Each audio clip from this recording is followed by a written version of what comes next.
이제 하나님 주신 말씀 함께 나누도록 하겠습니다. 히브리서 13장 1절부터 19절까지 말씀입니다. 질문들을 여러분들이 계속 보내주고 계십니다. 지난주도 질문이 들어왔던데요. 이 질문을 어떻게 할 것인가? 저희들이 그 질문을 저희들이 하나하나 거기에 맞는 질문들에 대해서 컨텐츠를 저희가 한번 찍으려고 합니다. 그래서 그 질문에 대해서 제가 설명하고 제가 답변 드리는 그런 컨텐츠를 저희가 찍을 거고, 그래서 저희들이 그것을 여러분들과 공유하려고 그렇게 준비하고 있고, 이제 우리 중고등 틴즈 친구들 이제 방학이 되면 좀 시간의 여유가 있겠죠?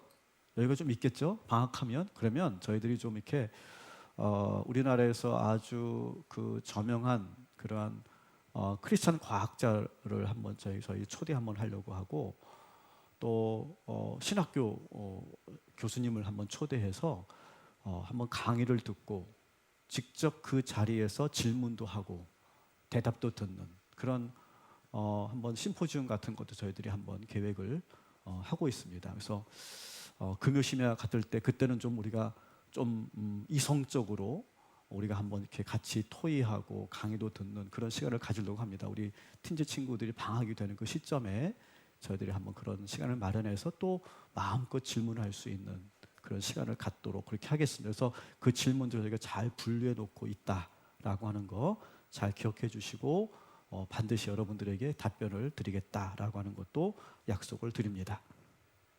자, 오늘은 네 번째 시간입니다.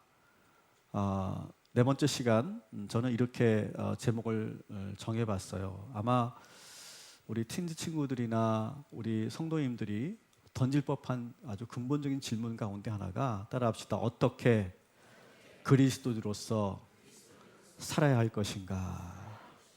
이런 질문일 거라고 저는 생각을 합니다. 제가 지금 4주 동안에 하고 있는 설교는, 그 전에 했던 설교는 복음 설교였다고 하면, 이 4주 동안의 설교를 소위 뭐라고 부르냐 하면, 따라합시다. 변증 설교. 지금 제가 하고 있는 시도는 변증 설교입니다. 변증 설교라는 건 뭐냐면 합리적으로 이성적으로 설득하고 이해시켜 드리는 그런 설교예요. 그냥 단순히 선포하고 무조건 믿음을 강요하지 않고 들으면서 고개를 끄덕이게 만들고, 그리고 설득되게 만드는, 그래서 오히려 불신자들이나 믿지 않는 사람들, 비판적인 분들이 그런 질문을 던졌을 때 그것을 차분하게 설명할 수 있고 이해시킬 수 있는 그런 태도가 필요하거든요. 그래서 지금 제가 하는 작업은 바로 그런 변증 설교다. 여러분 그렇게 이해하시면 좋을 것 같아요. 자, 먼저 여러분들에게 알아도 쓸데없는 지식을 좀 여러분들에게 전하려고 합니다. 쓸데없어요. 그래도 한번 제가 전하려고 하는데, 여러분 모든 학문의 아버지가 뭘까요? 여러분 인류에서 대학이 시작될 때 가장 먼저 가르치는 과목이 뭘까요? 철학과 신학입니다. 그러니까 신학하면 오늘날 이 실용주의적이고 이 과학시대적인 이 상황에서는 신학이라는 학문이 과연 필요한가? 이렇게 의문을 갖고 계신 분들이 많지만, 사실은 대학이 시작되고 모든 학문이 시작될 때 그때 신학은 최초의 그런 분야였어요. 그래서 신학은 모든 학문의 아버지다, 이렇게 말을 할 정도입니다. 신학 안에는요, 그냥 저와 우리 사역자들이 신학교 나왔다고 하니까 가서 성경 공부 좀 하고 오셨나 보다 4년 동안, 그렇게 생각하시는데, 이 신학이라고 하는 분야는요 엄청나게 역사가 있기 때문에 엄청나게 세분화되어 있고 발달되어 있어요. 쓸데없는 지식이지만 한번 제가 보여드릴게요. 이런 분야들이 있습니다. 탁탁 오늘 안 맞네요, 손발이. 네. 자, 어떤 분야들이 있냐면 일부는 탁탁 잘 나왔는데, 어떤 분야들이 있냐면 구약신학이라고 하는 것이 있죠. 여러분 잘 아시죠? 구약신학. 또 신약신학. 구약과 신약을 따로 나눠서 연구하는 거죠. 세분화돼서. 그 다음에 뭐가 또 있냐면 교회사라고 하는 게 있어요. 교회 역사신학이라고 합니다. 역사신학. 그래서 뭐 역사학과 똑같습니다. 교회의 역사, 기독교의 사상사를 이렇게 배우는 역사신학이 있고요. 또 뭐가 있냐면 조직신학이 있습니다. 신론, 뭐 그리스도론, 성령론, 뭐 그런 우리 기독교의 중요한 교리들을 아주 체계적으로 시스테마틱이라고 하거든요. 체계적으로 이렇게 정리하는 그런 신학이 조직신학입니다. 그리고 또 실천신학이라고 하는 것은 그 안에 예배학, 성례전, 신방, 뭐 그런 우리 이 목회에 꼭 필요한 그런 실제적인 것들을 가르치는 것 실천신학이고요. 그 다음에 기독교 교육이 있고요. 선교학.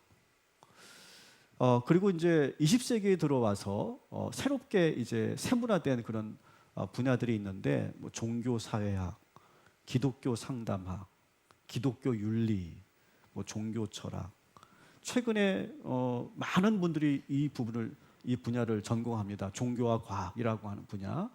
그래서 이 과학적 세계에서 이 기독교가 어떻게 대처하고 바라봐야 될지를 아주 심도 있게 다루는 그런 분야도 새롭게 만들어지고 있습니다. 그 밖에도 사회가 발전하면서 더 세분화되어서 신학이 발전되고 있는데 쓸데없죠, 여러분들에게 쓸데없는 거예요. 하지만 제가 말씀을 드립니다. 저는 학부 때는 종교 철학을 공부했고요. 대학원 때는 기독교 윤리를 공부했고 제가 박사과정에 실천신학을 제가 공부를 했습니다. 근데 오늘은 제가 왜 이렇게 장황하게 말씀드리냐면 기독교 윤리에 대해서 한번 말씀드리려고 해요. 기독교 윤리에서 뭘 다루고 있는지. 그리고 오늘은 기독교 윤리의 그러한 근거해서 설교를 제가 하려고 하기 때문에 제가 오늘 이렇게 좀 장황하게 말씀을 드렸습니다. 한국 교회는 너무 믿음을 강조해요. 그러면서 어떻게 됐냐 하면 너무 믿음을 강조한 나머지 이 세상에서 학교에서 사회에서 직장에서 비즈니스를 하면서 내가 그리스도로서 어떻게 살아야 되는지를 잘 가르치지 않습니다. 믿음만 강조해요. 더구나 이 세상에서 다양한 이슈들이 일어나고 있잖아요. 지금도 뉴스에서 엄청난 그런 사건 사고도 일어나고 있습니다. 국제 정세가 엄청나게 바뀌고 있죠. 이런 상황에 대해서 기독교인들이 어떻게 바라봐야 되는지, 어떻게 행동하고 실천해야 되는지를 교회 안에서는 잘 얘기하지 않습니다. 학교에서는 배우거든요. 그러다 보니까 이런 일들이 일어납니다. 믿음은 좋은데 교회에서는 장로인데 밖에 나가서는 세상 사람들과 별반 다르지 않게 사는 거예요. 오히려 모순된 삶을 살고 오히려 너무 쉽게 비도덕적인 일들을 하는 그리스도인들을 참 많이 봅니다. 그래도 우리는 믿음으로 구원받았어 라고 하는 어떤 위안을 삼고 그렇게 그냥 교회에서의 모습과 밖에서의 모습이 완전히 다른 삶을 살게 되게 된 거예요. 가르치지 않으니까 누구도. 근데 문제는 그 한 사람 때문에 우리 교회와 기독교가 큰 그런 부정적인 이미지에 빠지게 되는 거죠. 그런 문제가 또 있고요. 또 문제가 뭐냐 하면 어떤 그리스도인들은 이 사회에서 일어나는 그런 부조리한 일들에 대해서 아무 입장을 가지고 있지 않아요. 그냥 침묵합니다. 모르는 척합니다. 무관심합니다. 그냥 나 개인의 평화와 내 마음의 안정만을 추구하는 그러한 자기중심적인 신앙에 빠져 있는 경우가 많아요. 그러다 보니까 교회가 이런 이 사회의 그런 부조리함에 대해서 아무런 말도 하지 않고 침묵하고 책임지지 않으니까 거기서 실망하는 청년들과 젊은 그런 세대들과 많은 성도들이 교회를 떠납니다. 실망하고 나서. 그래서 여러분 아시죠? 이 코로나 때 우리 한국 교회가 보여준 부끄러운 모습들 많이 아시죠? 그로 인해서 지금 어떤 현상이 일어나고 있냐면 플로팅 크리스찬들이 너무 많아졌다는 거예요. 플로팅이 뭡니까? 부유하다. 붕붕 떠다니는 크리스찬들. 교회에 들어가지 않고 지금도 부유하고 있는 크리스찬들이 지금 엄청나게 많이 있다는 거죠. 여러분, 오늘 우리는 다시 한번 예수님의 말씀을 우리가 한번 봐야 됩니다. 이 시점에서 어떻게 살려고 말씀하시는지 마태복음 5장 13절 16절 같이 읽겠습니다. 너희는 세상의 소금이니 소금이 만일 그 맛을 잃으면 무엇으로 짜게 하리요? 후에는 아무 쓸데없어 다만 밖에 버려져 사람에게 밟힐 뿐이니라. 너희는 세상의 빛이라. 산 위에 있는 동네가 숨겨지지 못할 것이요 사람이 등불을 켜서 말 아래에 두지 아니하고 등경 위에 두나니 이러므로 집안 모든 사람에게 비치느니라. 이같이 너희 빛이 사람 앞에 비치게 하여 그들로 너희 착한 행실을 보고 하늘에 계신 너희 아버지께 영광을 돌리게 하라. 아멘. 여러분, 예수님께서 우리를 뭐라고 말씀하십니까? 너희는 따라합시다. 너희는 세상의 소금이요 세상의 빛이다. 뭐래요? 그냥 소금 빛이 아니라 뭡니까? 세상의 소금이에요. 세상의 소금. 세상의 빛이래요. 세상의 빛. 그냥 빛과 소금이 아니에요. 세상의 소금, 세상의 빛이에요. 근데 우리 그리스도인들이 그 짠맛을 잊어버렸어요. 그 짠맛을 잃어버리고, 그리고 자꾸 그 빛은 우리 교회 안에만 비추고 있어요.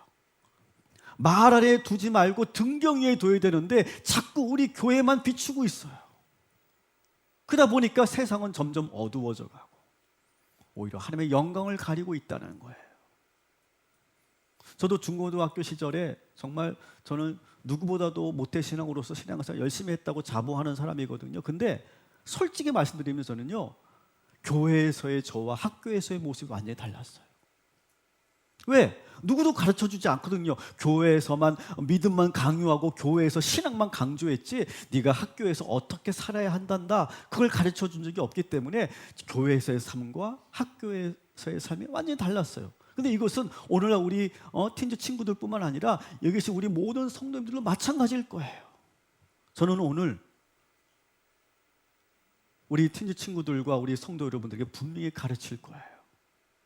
학교에서 어떻게 살아야 하는지, 직장에서 어떻게 살아야 하는지, 사회에서 어떤 삶으로 그리스도인이 살아야 하는지를 저는 분명하게 오늘 기독교 윤리의 관점에서 말씀드리려고 하는 거예요.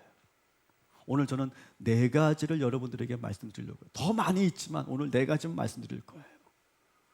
첫 번째 따라합시다. 원칙적인 그리스도인. 여러분, 초대교회 성도들은요, 감히 누구도 함부로 할 수 없는 그런 그룹이었어요. 그 이유가 뭔지 아세요? 이들은요, 한번 지키려 한 것은 끝까지 지키는 사람들이었거든요. 이것은 예수님의 성품을 닮은 제자들이기 때문에 그런 거예요. 예수님은요, 누가복음 22장 39절에 보면 이렇게 돼 있어요. 예수께서 나가서 습관을 따라 기도하러 가셨다 이렇게 돼 있어요. 예수님의 그 공생의 삶을 잘 보면요, 항상 규칙과 원칙을 철저히 지키시는 분이었어요.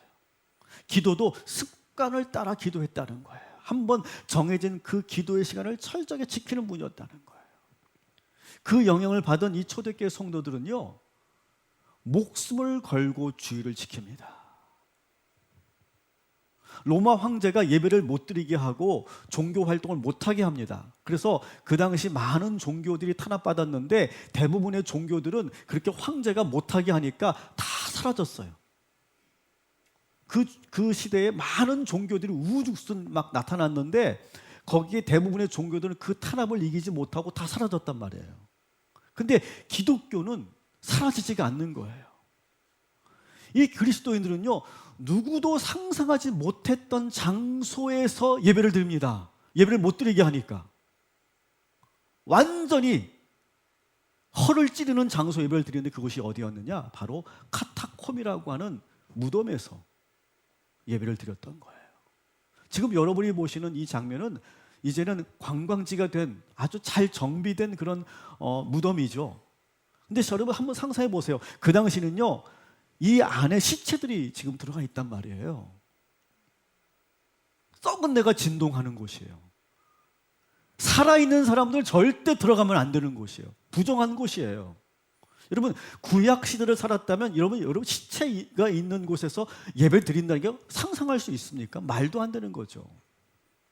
그런데 예배를 못 드리게 하니까 이 무덤에 들어가서 예배를 드리는 사람들, 이 안에서 말씀도 듣고 심지어 거기서 못 가져니까 성만찬도 뗍니다. 한번 상상해 보세요, 여러분. 막 시체 냄새가 막 나고 막 무시무시한 으스스한 그 분위기에서 그들은요 목숨을 걸고 예배를 지킵니다.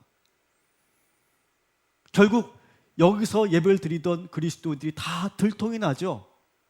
발각이 됩니다. 근데 그때부터 이 로마 사람들이 표현은 안 하지만 내심 두려워하기 시작합니다. 야, 얘네들은 함부로 건드리면 안 되는 애들이구나. 섬찟함을 느끼기 시작합니다. 그때부터. 여러분, 그리스도인은요 한 번 정한 것은 무슨 일이 있어도 끝까지 지키는 사람들이에요.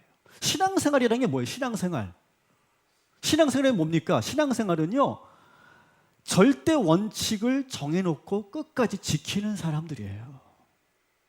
여러분, 우리가 주일 성수 하기로 우리가 약속한 거잖아요. 우리 교회 역사에서 초대교회 성도들이 처음부터 이 약속을 지키자고 결단한 거잖아요. 그것을 목숨을 걸고 무덤에서조차도 예배를 드렸던 사람들, 그 전통이 우리에게 흘러 있는 거죠. 그래서 우리는 주일 성수를 하는 겁니다. 정말 무서운 사람이 누군지 아세요? 한 번 정한 것을 끝까지 하는 사람들은요 그 사람들이 진짜 무서운 거예요. 뭐 힘세고 싸움 잘하는 사람이 무서운 게 아니에요. 권력 있는 사람이 무서운 게 아니에요. 한 번 하기로 한 것은 끝까지 물러서지 않는 사람들이 진짜 무서운 사람들이에요. 그래서 우리 부모들이 주일만 되면 다른 집은 놀러도 가고 여행도 가고 뭐 이렇게 좀 편안하게 쉬기도 한다는데 왜 우리는 자꾸 일요일만 되면 자꾸 깨우고 자꾸 나를 교회 가라고 하냔 말이야 라고 생각하지만 바로 그거죠. 우리가 지키기로 한 약속이기 때문에 그걸 지키는 거예요. 여러분 잘 보세요. 공부 잘하는 친구들 한번 잘 보십시오. 그 친구들은요 자기만의 패턴이 있습니다. 자기만의 룰이 있어요. 그리고 내가 이것을 하기로 했으면 그것을 끝까지 해내는 친구들이죠.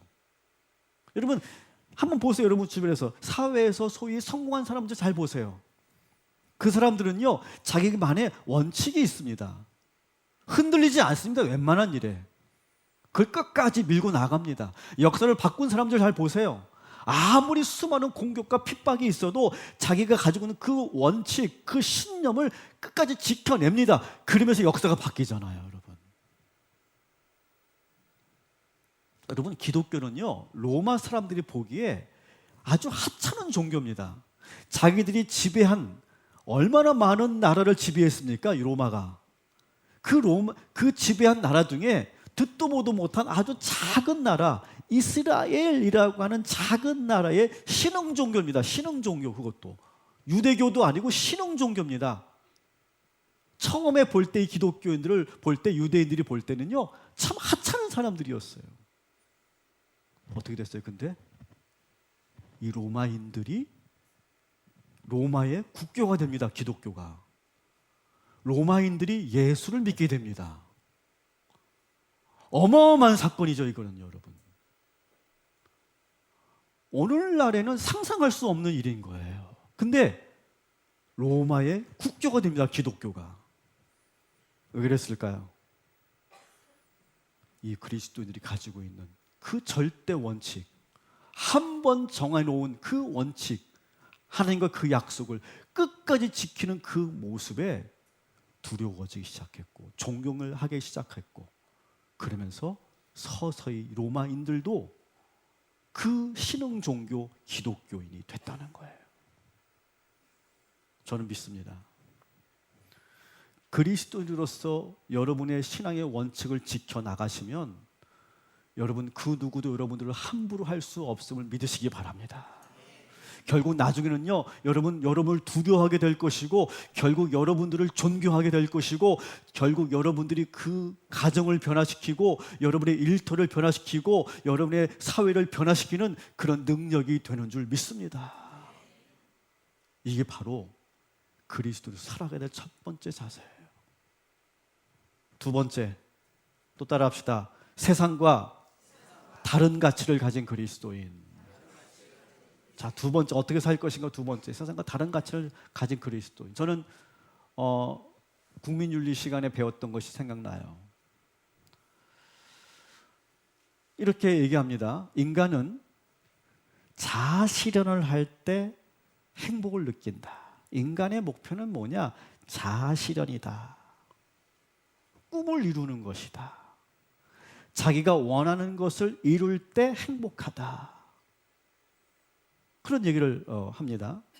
그래서 나의 자아 실현을 위해서 공부도 열심히 하는 거고, 유학도 가는 거고, 스펙도 쌓는 거고, 원하는 대학도 들어가는 거고, 원하는 기업에 들어가려고 합니다. 근데 여러분, 우리 그리스도는요 다릅니다. 우리가 분명히 이거를 우리가 분명하게 해야 돼요. 똑같지 않습니다.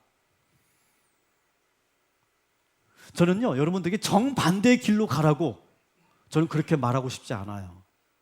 아주 작은 차이인데 우리는요 세상 사람들, 믿지 않은 사람과 아주 작은 차이지만 우리는 분명히 다르다는 걸 우리가 기억해야 돼요.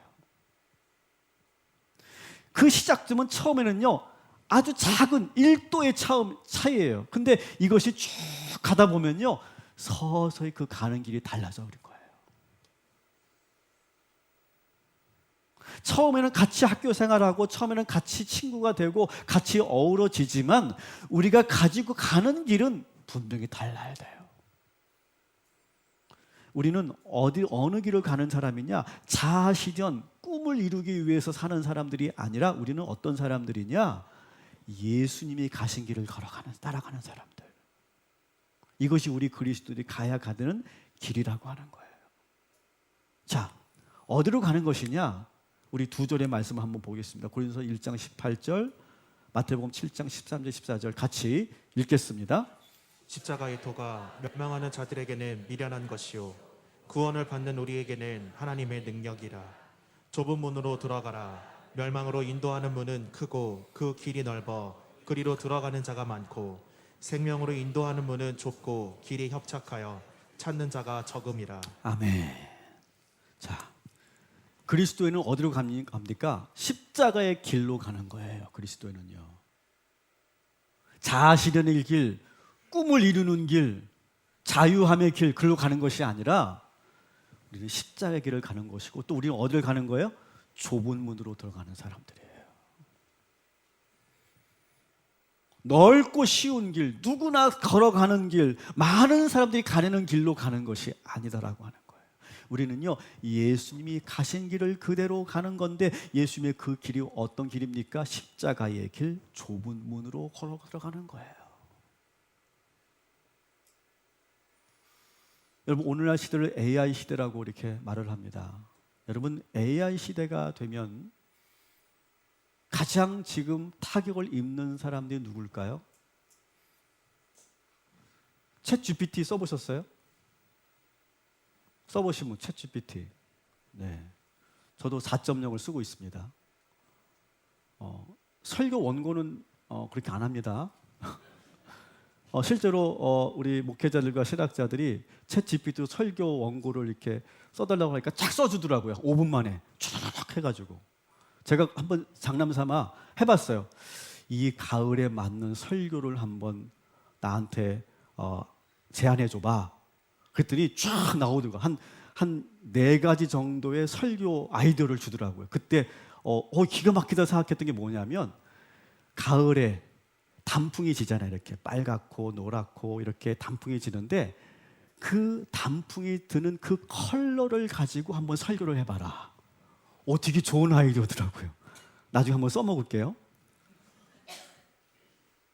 여러분, 이 AI 시대가 되고 챗 GPT가 등장하면서 지금 가장 긴장하고 있는 집단이 어딜까요? 전문가 집단이에요. 그 전에 과학기술은요, 뭐 컴퓨터가 나오고, 뭐 하늘에 나는 드론 택시가 생기고, 전기 자동차가 생기고, 뭐 그런 시대는요 전문가들은요 꿈쩍하지 않습니다. 인간의 편리에 따른 거예요. 근데 챗 GPT가 들어오면서 어떻게 됩니까? 이제 전문가들이 설 자리가 점점 없어지는 거예요. 심지어 실제로 여러분 어떻게 됩니까? 지금 프로그래머들이 엄청난 지금 위기를 맞고 있잖아요. 그래픽 디자이너들, 지금 이 AI 시대가 되면서 그래픽 디자이너들이 이제 설 자리가 없어진다는 거. 그래서 지금 할리우드에서는 지금 그래픽 디자이너들이 지금 데모하고 있잖아요. 지금 다 모든 게 다 바뀌고 있어요. 근데 여러분 생각해 보세요. 우리는 여전히 공부하면서 자꾸 남들이 다 가는 그 길로만 자꾸 가려고 한다는 것이죠. 여러분, 우리가 지금 현재 가지고 있는 직업들, 앞으로 이제 5년만 지나면 그 직업들 중에 많은 직업이 사라진다고 합니다. 그리고 우리가 전혀 상상하지 못했던 그런 직업들이 계속 드러난다고 하는 거예요. 근데 우리는 자꾸 넓은 길로만 가려고 한다는 것이죠.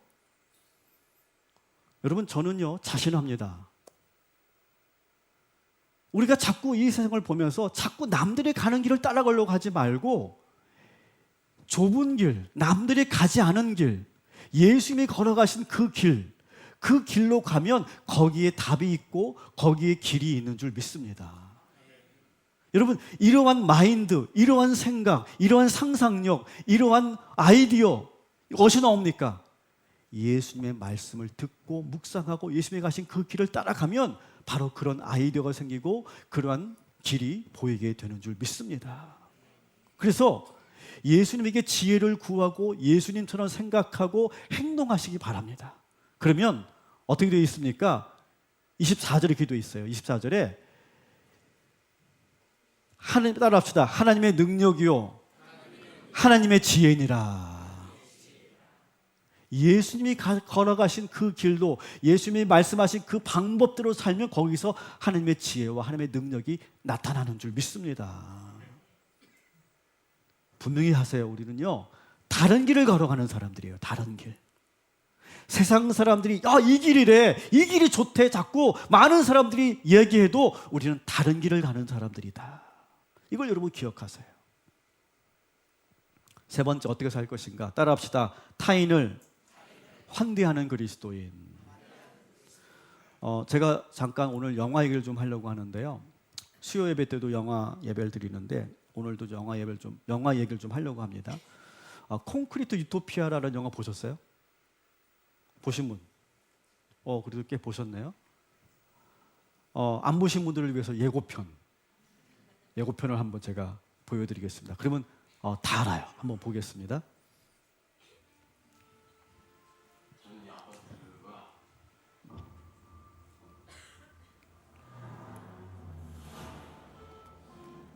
선택받았다. 그런 느낌이 정말 받았습니다.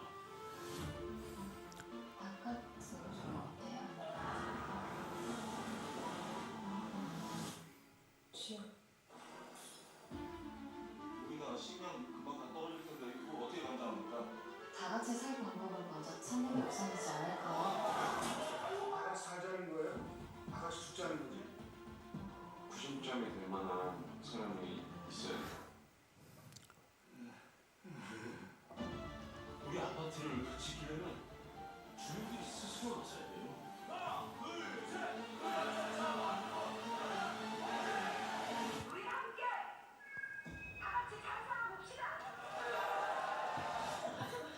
이거 엄청 비싼 거거든요.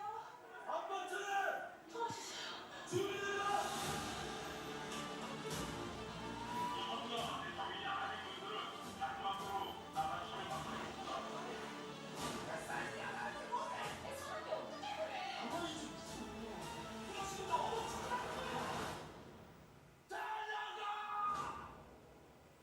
좋긴 한다, 그치?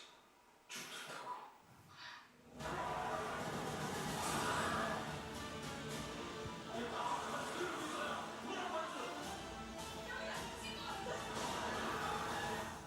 시간 다 됐고 우리 주민들 내 가족들은 절대로 지키자.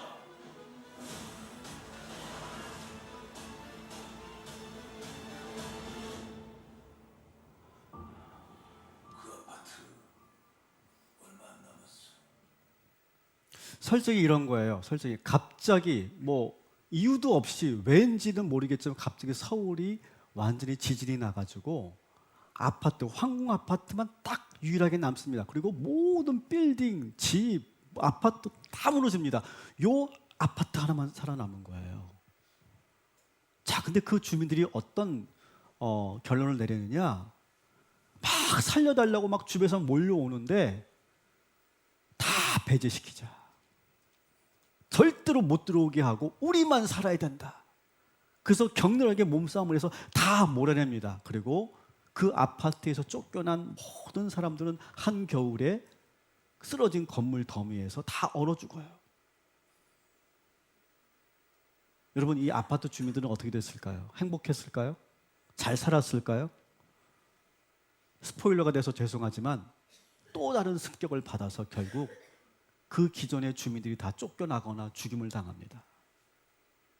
근데 거기서 살던 젊은 두 부부, 박서준과 박보영이가 부부로 나오는데 이 두 사람도 그 아파트 쫓겨나서 이제 어느 쓰러진 건물 더미에서 하룻밤을 지새는 거예요.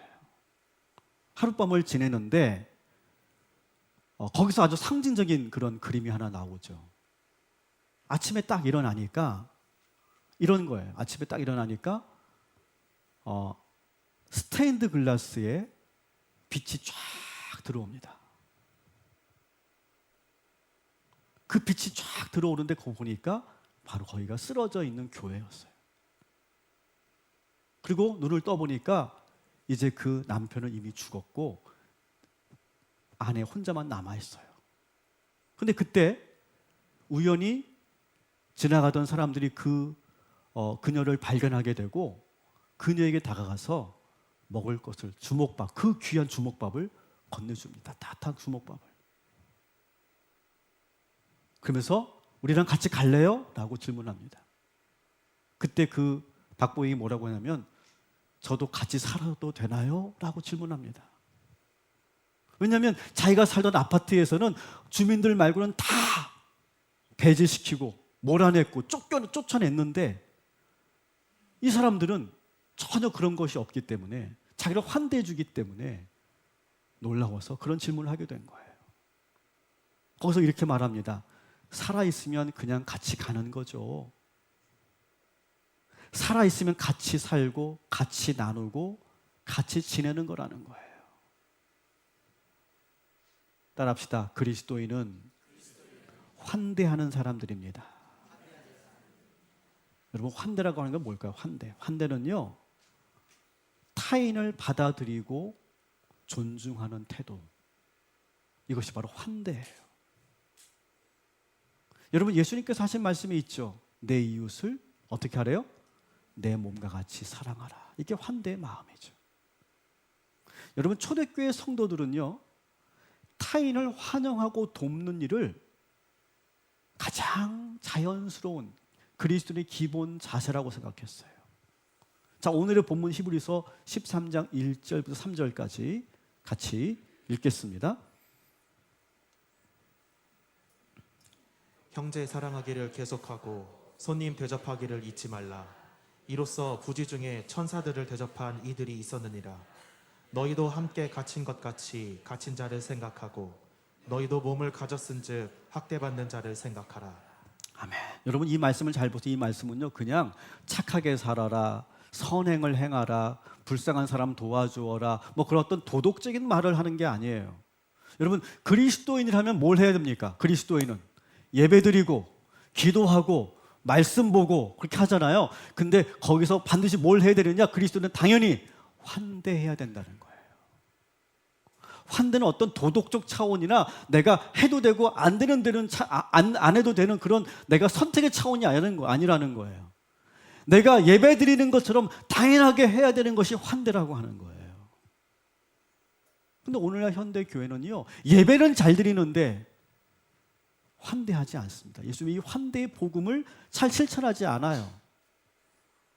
자꾸 우리는요, 타인들에 대해서, 타자에 대해서, 교회 안 다니는 사람들, 타 종교인들, 타 지역 사람들, 외국인들, 난민들, 소외된 사람들, 약자들, 소수자들에 대해서 무관심하고 오히려 그들을 혐오합니다. 예수님께서는 모든 친구, 모든 이웃, 모든 사람들이 친구가 되어주셨는데 우리는 자꾸 교회 다니는 사람들끼리만 친구이고 이웃이라고 생각하고 교회 밖에 있는 사람들은 이웃이라고 생각하지 않아요. 여러분, 우리 동탄 꿈의 교회, 제가 계속 말씀드리지만 우리 동탄 꿈의 교회는요, 이 동탄이라고 하는 이 아름다운 이 도시, 이 성에서 우리는 항상 벗어나려고 해야 돼요. 저는요, 오늘 이 말씀을 준비하면서 이 말씀이 정말 새롭게 와닿더라고요. 히브리서 13장 12절 13절 같이 읽겠습니다. 그러므로 예수도 자기 피로써 백성을 거룩하게 하려고 성문 밖에서 고난을 받으셨느니라. 그런즉 우리도 그의 치욕을 짊어지고 영문 밖으로 그에게 나아가자. 아멘. 자, 보세요. 오늘 말씀. 예수님께서는 어디에 계셨대요? 성문 밖에 계셨다라고 되어 있어요. 저는 이 말씀을 읽으면서 우리가 방금 보았던 그 영화가 떠오르더라고요. 아파트 주민들은 단지 밖으로 사람들을 몰아내죠. 2000년 전에도 성 안에 있는 사람과 성 밖에 있는 사람들의 삶의 질이 완전히 달랐습니다. 예수님께서는요, 예루살렘에 오시면 항상 성문 밖에서 지내셨어요. 성문 안에서 지내지 않으셨어요. 성문 안에도 예수님의 제자들도 있고 성도들도 있는데 성문 안에 계시지 않고 항상 성문 밖에, 특히 예수님이 가장 좋아했던 곳이 어디냐? 베다니라고 하는 마을이에요. 베다니. 베다니 출신 누가 있습니까? 죽었다가 다시 살아났던 나사로. 그리고 누가 있습니까? 문둥이 시몬. 그런 사람들이 살던 곳이 베다니예요. 제가 문둥이 시몬이라고 하는 말을 여러분이 하는 것은 어떤 지금 나병 환자를 제가 지금 폄하하려고 하는 것이 아니라 그렇게 실제로 불렀다는 거예요. 시몬을. 야, 예수님이 어젯밤에 문둥이 시몬네 집에서 잤다며? 아니, 같이 밥도 먹었다며? 와, 끔찍해. 그런 느낌인가? 그런 느낌. 야, 어떻게 그런 집에서 먹고 자냐? 야, 나는 정말 상상도 못할 일이야. 그런 거죠. 근데 예수님은 전혀 거기에 개의치 않는 거예요. 그리고 다시 보여주세요, 말씀을. 그리고 예수님께서 죽으신 곳도 어디예요? 성문 밖 골고다 언덕이었다는 거예요. 그래서 히브리 기자가 뭐라고 말합니까? 따라합시다. 우리도 영문 밖으로 나아가자. 예수께서 성문 밖에서 그렇게 함께 하셨던 것처럼 우리도 이제 영문 밖으로 나아가자. 성 안에서 우리끼리 혼자 편하게 잘 살지 말고 성문 밖으로 나아가서 그들을 환대해주고 보살펴주고 그들과 함께 하자.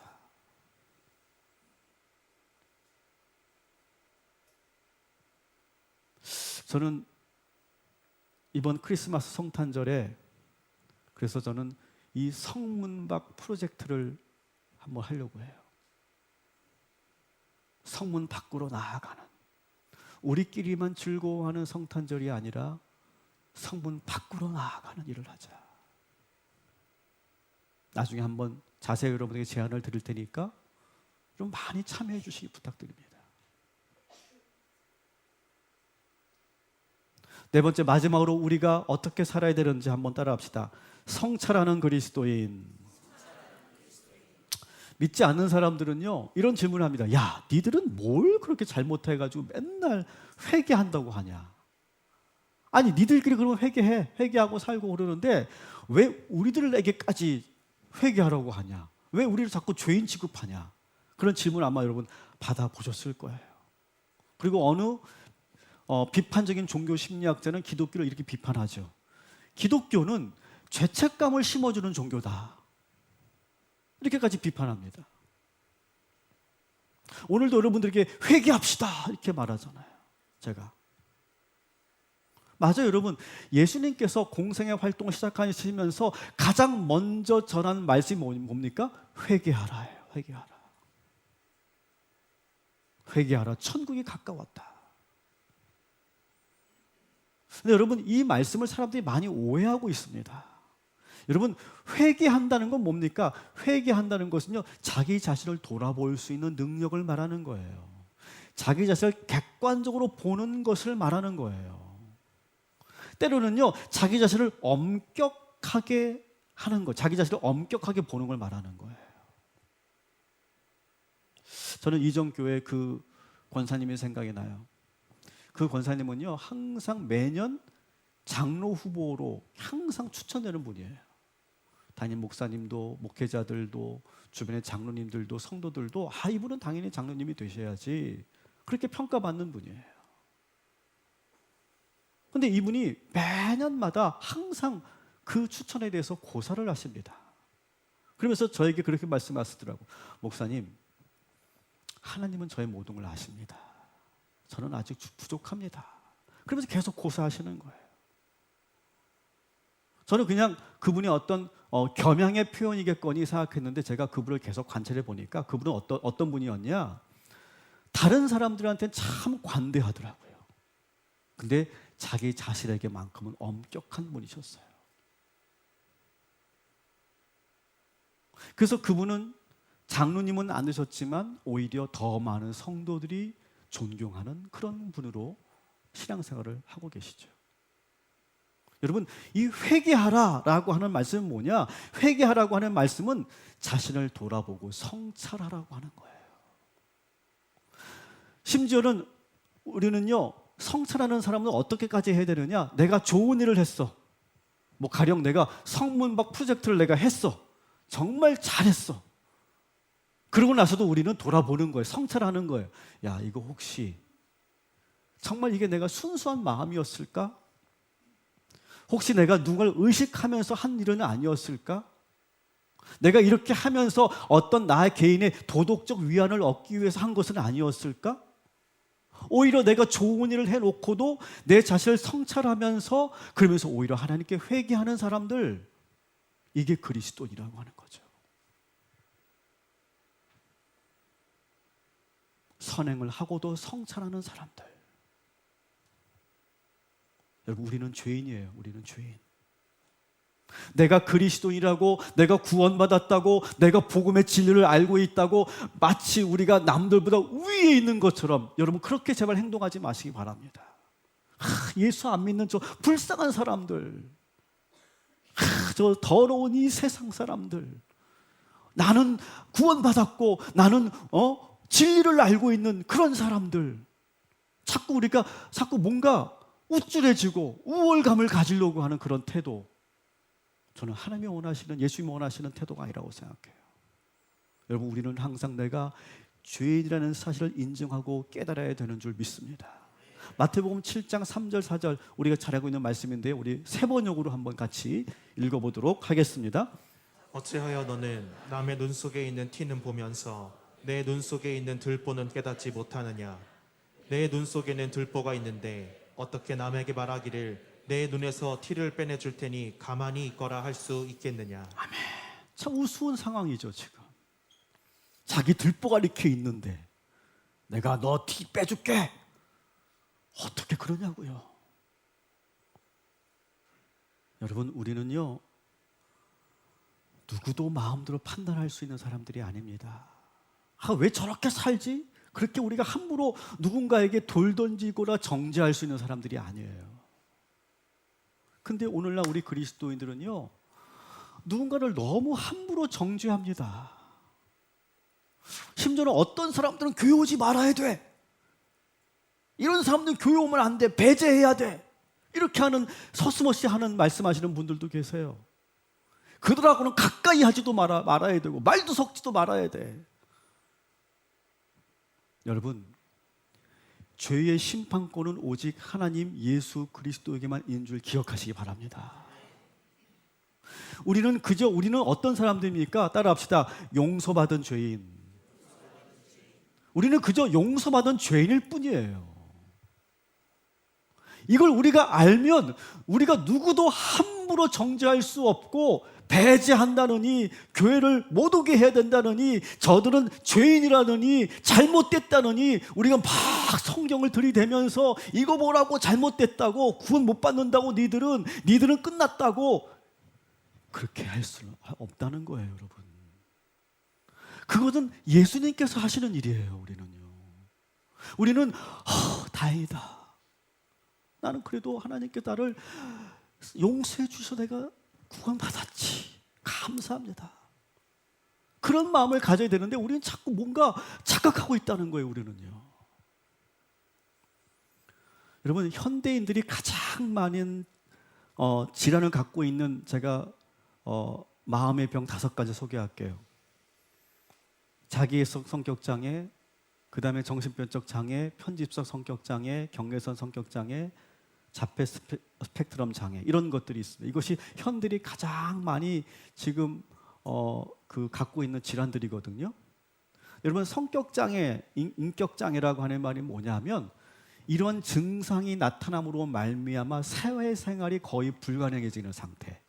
이게 바로 성격장애, 인격장애인 겁니다. 사회생활이 안 되는 거예요. 이런 걸로 인해서.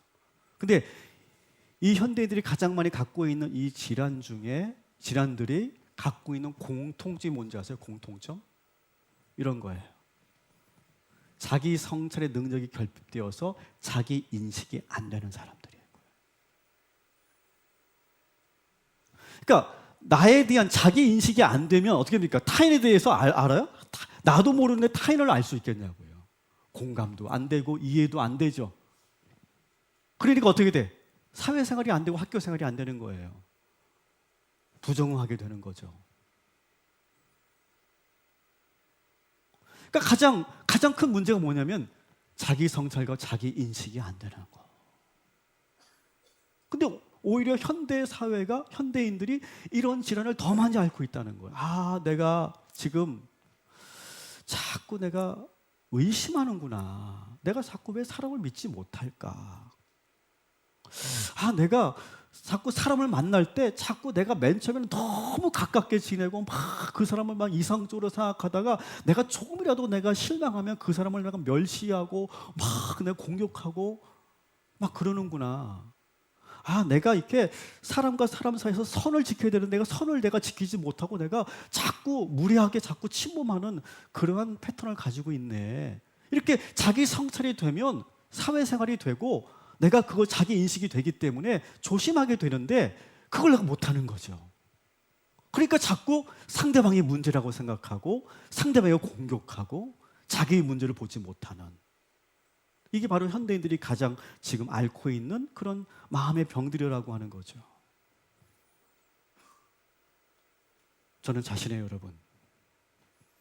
하나님 말씀을 듣고 기도하고 하나님께 예배하면 이 모든 증상이 사라지고 치유될 줄 믿습니다. 여러분, 왜 그런지 아세요? 성경 말씀을 계속 우리가 보다 보면요, 이 성경 말씀은 나의 거울이거든요. 말씀과 나의 삶을 반추해 보면서 아, 내가 이 말씀대로 살지 못하고 있구나. 이걸 내가 깨닫게 되는 거예요. 자기 자신을 돌볼 수 있고요. 또 기도하면서도 내가 어제 또 그런 말실수를 했구나. 내가 왜 자꾸 그런 행동을 자꾸 하게 될까? 하나님, 회개합니다. 성찰이 되잖아요, 기도하면. 예배는 뭡니까? 예배. 여러분, 우리가 한 주간 보세요. 여러분, 한 주간 동안 여러분이 사는 모습을 보세요. 우리는요, 자기 중심으로 삽니다. 다. 근데 여러분, 그 예배 드릴 시간만큼 무슨 시간이에요? 하나님 중심으로 사는 시간이잖아요. 이 한 시간이. 그러면서 자기 중심성에서 벗어나서 하나님 중심으로 예배드리는 이 삶을 계속 살아보시라고요. 그러면 나를 떨어져서 볼 수 있는 능력을 어느 순간 갖게 되는 거예요.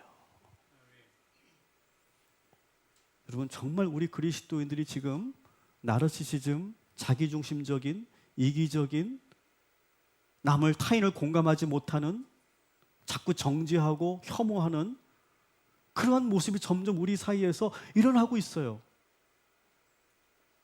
그리고 세상 사람들이 우리를 어떻게 보는지 우리는 너무 둔감해 있단 말이에요, 지금. 우리끼리만 모여 있으니까.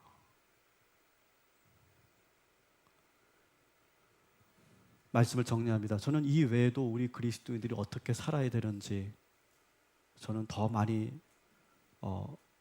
말씀드리고 싶어요. 가령 오늘 다루지 못했던 소통하는 그리스도인, 정의를 추구하는 그리스도인, 화평케 하는 그리스도인, 긍정적인 그리스도인, 변화를 이끌어내는 그리스도인, 녹색 그리스도인. 정말 이 부분도 정말 여러분들에게 조금 말씀을 드리고 언젠가 하겠죠. 근데 오늘 이거 다 하면 아이씨 그리스도인 안 해. 그럴 것 같아서 오늘 제가 다 하지 못했어요. 그리고 우리 머리에 용량의 한계가 있잖아요. 4개 이상 넘어가면 우리 못 외우잖아요. 그래서 오늘 저는 4가지만 여러분에게 소개하는 거예요. 여러분, 우리는 그리스도인입니다. 여러분, 이 정체성을 놓치지 마시기 바랍니다. 그리고 저는요, 자부심을 가져야 된다고 생각해요. 오늘 이 4가지 모습만 여러분이 잘 가지고 산다면 여러분 자부심을 갖게 될 줄 믿습니다. 한번 같이 마지막으로 봅시다. 자, 어떻게 그리스도 살 것인가? 자, 1번 시작. 원칙적인 그리스도인. 2번째 시작. 세상과 다른 길을 걸어가는 그리스도인. 3번째 타인을 환대하는 그리스도인. 4번째 성찰하는 그리스도인. 여러분 이렇게 살아보십시오. 여러분 정말 우리 한국교회가 이렇게 계속 살게 되잖아요. 그러면 어떤 변화가 일어날까요? 저 교회가 달라지네. 그리스도인들이 달라지네. 태도가 달라졌는데 되게 겸손해졌는데 그래서 서서히 우리를 인정하게 될 거예요. 우리 이 반대로 살았기 때문에 지금 자꾸 지탄을 받고 그리고 비판을 받고 그리고 우리가 지금 어려운 그런 위기에 있는 거죠. 여러분 오늘 이 4가지 어떻게 살 것인가 이 4가지를 여러분 꼭 실천하셔서 내가 그리스도인으로서 정체성을 지켜 나가시기를 주님의 이름으로 축원합니다.